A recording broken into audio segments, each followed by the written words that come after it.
¿Qué tal chicos? ¿Cómo están? Espero que hayan estado muy bien. Como ustedes sabrán, el día lunes por ser feriado no pudimos hacer el video de clase, así que lo estoy juntando ambos cursos, tanto lenguaje como literatura, en un solo video para que así puedas seguir mejorando y aprendiendo en las clases.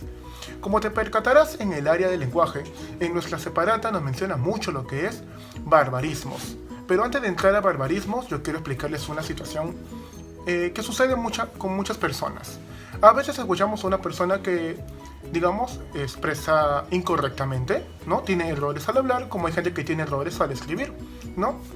Cuando el error es muy común y la persona lo sigue haciendo pensando que está bien, se le conoce a esto como vicios de lenguaje. ¿Qué es un vicio de lenguaje? Los vicios de lenguaje son aquellos errores que se escapan de las normas establecidas, ¿no? Es decir, de la parte de la gramática, es decir, el uso incorrecto de algunas palabras o expresiones. Cuando escuchas tú a alguien que dice aguja y hilo, cuando lo correcto es aguja e hilo, ¿no? Ya te estarás dando cuenta, como ejemplo, cuál es el tema que vamos a abarcar acá. Tú en tu separata, porque tienes que tener tu separata a la mano en esta clase, te habrás percatado que tienes la historia de Neshama y el cuerpo. Y te percatarás de que, obviamente, dicho texto está mal escrito, ortográficamente, ¿no? Porque se puede entender, pero digamos no está conjugado al modo que debería ser, o escrito al modo que debería estarlo, ¿no? Vemos palabras como entonces, que está con S, hizo, que está sin H, palabras como día sin la tilde. Yo estoy viendo ahorita acá la separata y me percato todos los errores que está viendo en dicho archivo, ¿no? Acá como pregunta dice, ¿cuál es la intención de la autora al escribir este cuento? Al momento que tú lo has leído, dime, ¿cuál es la intención de la autora?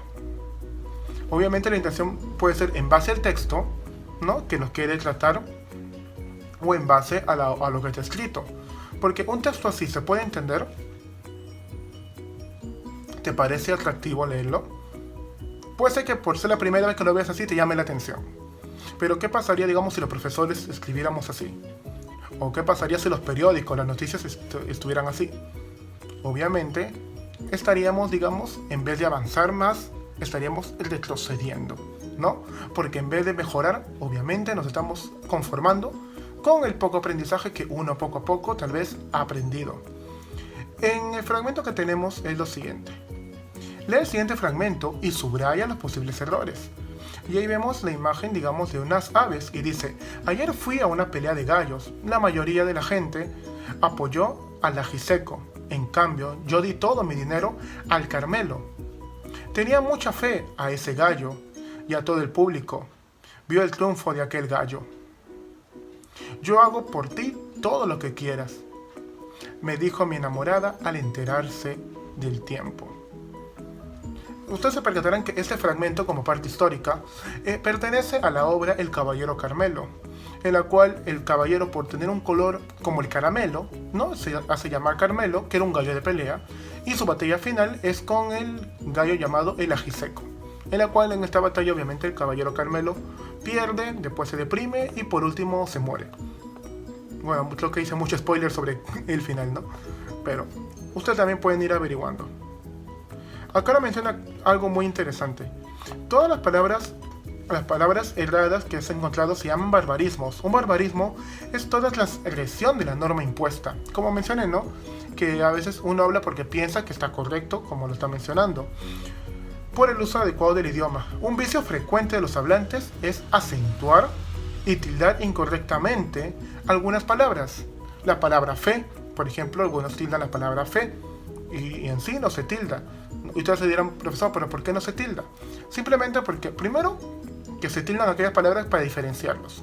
Como en el caso de, vemos la palabra mi, de ti con tilde, y la palabra mi, que indica pertenencia. En el caso de fe no tenemos otro tipo de significado con la palabra fe. Igual sucede con la palabra té. La palabra té, por ejemplo, sí se tilda, ¿no? Porque tenemos té de bebida y el té que de algún modo u otro va en las oraciones para poder conjugar. Ahora, hay palabras como, por ejemplo, el ti, que no se tilda, ¿no? Algunos tildan la palabra ti, la palabra fe, la palabra guión. Hasta hace un tiempo la palabra guión, por ejemplo, y soy consciente, en colegio lo tildábamos, pero después nos enteramos que no, porque era un monosílabo. Y los monosílabos no se tildan, ¿no? Es como decir que la palabra canción, última palabra ción, solamente la tildes, pero no se puede separar. Si tú recuerdas, la palabra guión es la unión de una vocal cerrada con una vocal abierta tildada, y por ende tienen que estar juntas. Al estar juntas ya sería una sola palabra, y como es una sola palabra, no debería llevar tilde por más que termine en parte de lo que exige la norma, ¿no? Pero no se tilda, la palabra es guión, sí, pero no se mantiene la tilde, no va. ¿Qué más podemos comentar acá sobre el barbarismo? Que erramos al momento de hablar. Hay gente que en vez de decir papaya, dice papaya. Hay gente que en vez de decir abuela, dice abuela. Hay gente que en vez de decir cansado, dicen cansado, ¿no? Y hay un cierto catálogo de palabras que uno sin querer lo mencionaba incorrectamente. Inclusive las conjugaciones actuales, como en el caso de champú, o como dicen champús, pero el champú es, ¿no? Porque toda palabra aguda que termina en tilde, su conjugación se le aumenta una es. Por ejemplo, de ají, ajíes. De maní, maníes. Ahora nos vamos a la parte de literatura. En literatura, chicos, estamos viendo la parte del cuento fantástico. ¿Tú sabes lo que es un cuento fantástico? Y lo que vas a hacer en dicho texto va a ser leerlo, ¿no? ¿Por qué? Porque prácticamente este texto es para poder leerlo, entenderlo, como parte de una comprensión lectora. Pero en sí, ¿qué es un cuento fantástico? A ti te habrán contado varias historias, ¿no? Los mitos, por ejemplo, cuando hablábamos de Poseidón, cuando hablábamos de Hades, o cuando tú has escuchado, digamos, uno que otros mitos como lo de los hermanos Ayer. Entonces, hay historias que son cuentos fantásticos, aquellos que salen o escapan de la realidad. Por ejemplo, ellos poseen un relato normal aconteciente, ¿no? De acontecimientos, ¿no? Inicio, nudo, desenlace, como nosotros estamos acostumbrados. Pero a la vez, incluye un suceso fantástico. Por ejemplo, seres con poderes, lugares que no es el planeta Tierra. También vemos, digamos, cosas inhumanas que tienen vida. Por ejemplo, el aire que toma forma, o el mar que tiene forma de dragón, ¿no? Ustedes que han crecido viendo dibujos o los videojuegos a veces, se percatarán que cosas irreales que tienen características humanas como reales, inclusive los animales, ¿no? En algunos cuentos, cuando tú lees La liebre y la tortuga, no te percatas que tanto la liebre como la tortuga tienen pensamientos humanos, ¿no?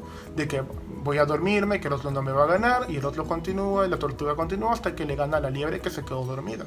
Entonces son características humanas que uno maneja. En dicha separata, chicos, dice, elabora un esquema del cuento leído, donde incluyas el relato normal de los acontecimientos y el suceso fantástico. Yo lo que te estoy pidiendo en este pequeño esquema nomás, que tú me puedes hacer así, el título, los personajes que manejan, personajes primarios, personajes secundarios, cómo fue su inicio, su nudo, su final, nada más, no hay que hacerlo tan complejo tampoco, ¿no? Y acá dice que incluya su relato normal, ¿no? Inicio, nudo, desenlace es parte de su estructura normal, así que no hay ningún tipo de problemas. Ya sabes, cualquier consulta, cualquier duda, me escribes en la casilla de los comentarios o te comunicas con tu tutor o tu tutora para que así me puedan, digamos, informar tus curiosidades. Cuídate mucho, abrígate bastante y sobre todo, quédate en casa. Hasta luego.